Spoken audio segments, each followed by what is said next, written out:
From the day she got married, she never heard a single argument in that house, not once. At first, it felt like peace until she realized something was wrong, because no matter what happened, no one reacted, not even when she made a mistake.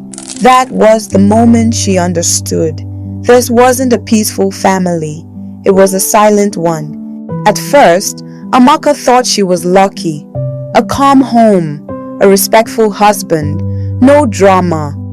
But slowly, that calm started to feel strange, because in that house, everyone agreed, all the time, even when it didn't make sense, even when it wasn't true.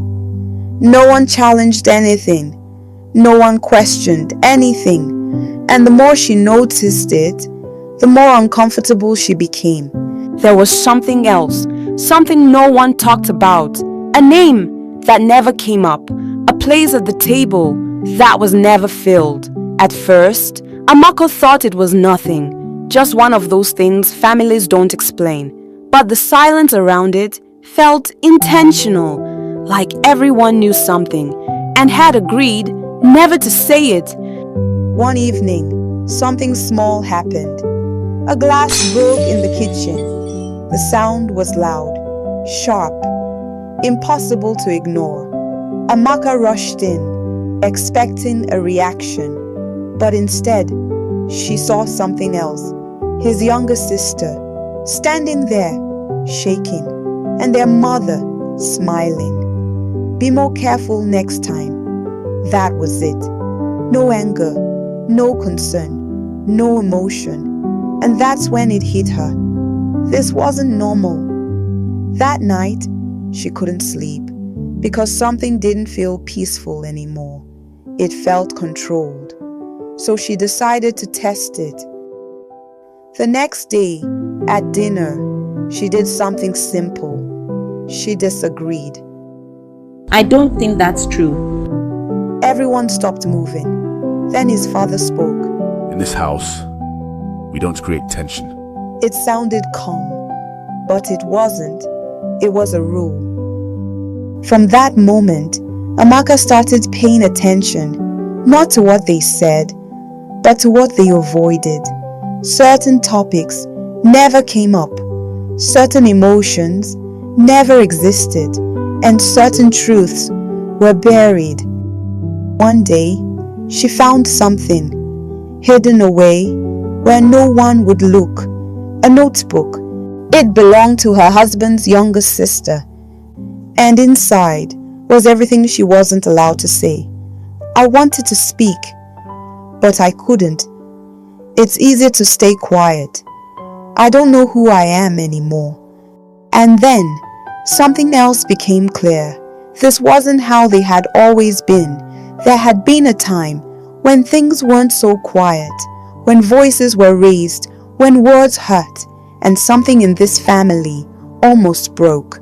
So they made a choice, not to fix it, but to avoid it completely. No arguments, no disagreement, no tension at any cost. My sister left because she couldn't pretend anymore. And after that, she never came back. Not for visits, not for holidays, nothing.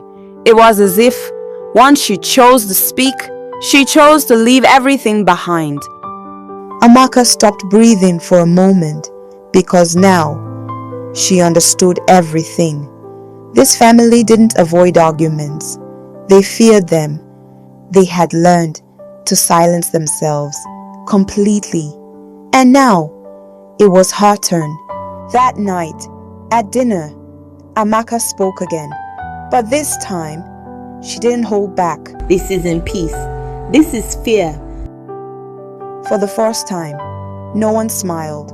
And then, something unexpected happened. The younger sister spoke. She's right. Her voice trembled, but she didn't stop. And once she started, everything came out. Years of silence, finally breaking. It wasn't calm anymore. It wasn't perfect. But for the first time, it was real. Something felt different. The house was quiet, but not the same kind of quiet. It wasn't heavy anymore. It felt open. Amaka sat still for a moment, then slowly stood up. Something pulled her toward the door. Step by step, she walked toward it. She didn't know why, but she followed the feeling.